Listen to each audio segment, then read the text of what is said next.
One day in early October 1965, a gang of thugs entered this school in Jakarta and beat to death the headmaster. He was suspected of being a communist. His murder was typical of the slaughter of more than 1 million people, teachers, students, civil servants, peasant farmers. Described by the CIA as one of the worst mass murders of the 20th century, the origins of this terrible episode have been covered in mystery. Certainly it brought to power General Soeharto, but what is now emerging is the extent to which he was secretly backed by the United States and Britain and by Western business leaders. Within a year of the bloodbath, Indonesia's economy was effectively redesigned in America, giving the West access to vast mineral wealth, markets and cheap labor, what President Nixon called the greatest prize in Asia.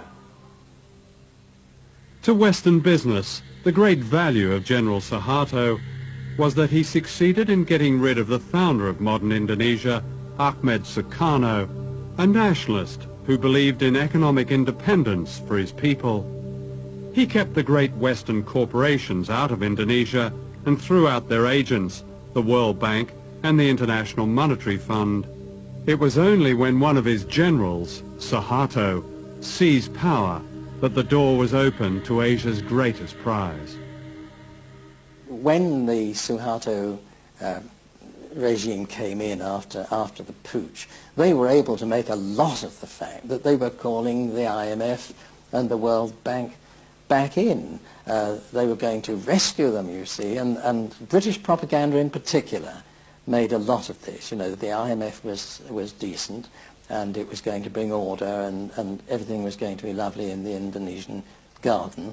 And as I say, a British diplomat still alive has said to me that was very much a part of the deal. Britain and the United States secretly conspired to back General Soeharto. The American ambassador assured him that the US government is generally sympathetic with and admiring of what the army is doing.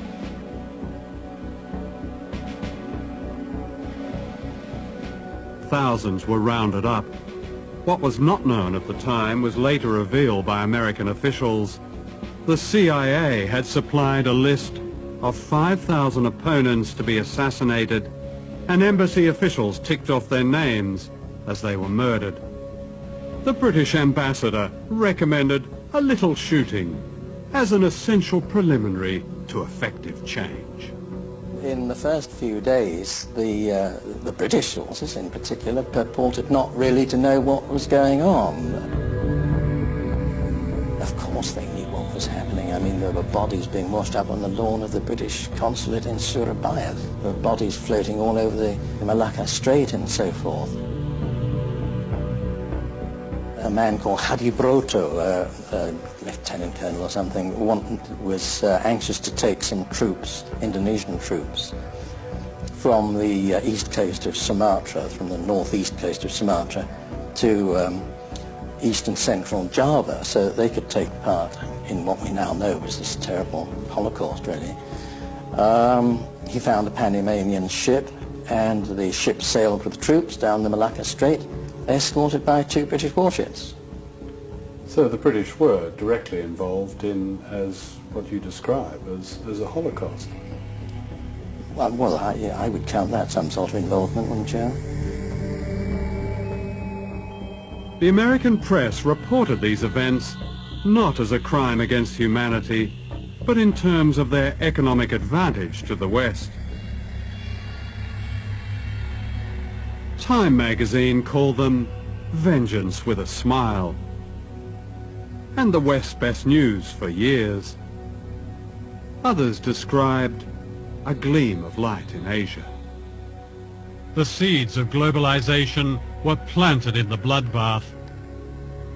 In 1967, the Time Life Corporation sponsored a conference in Switzerland that planned the corporate takeover of Indonesia. It was attended by the most powerful businessmen in the world, such as David Rockefeller.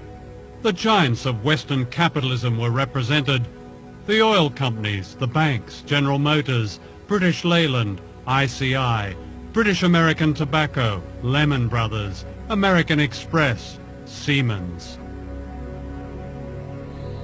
Across the table were Indonesian leaders approved by General Soeharto.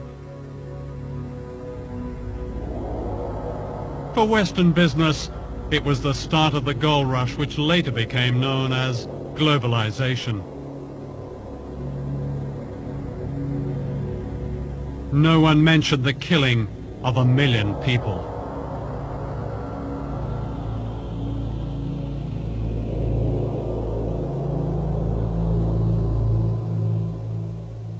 I've never, ever heard of a situation like this for any country, where global capital essentially holds a meeting with state and hammers out the conditions of their own entry into the country. The conference went on for 3 days. The first day was when the Indonesians spoke and essentially made their case. They divided into 5 different sections on the second day.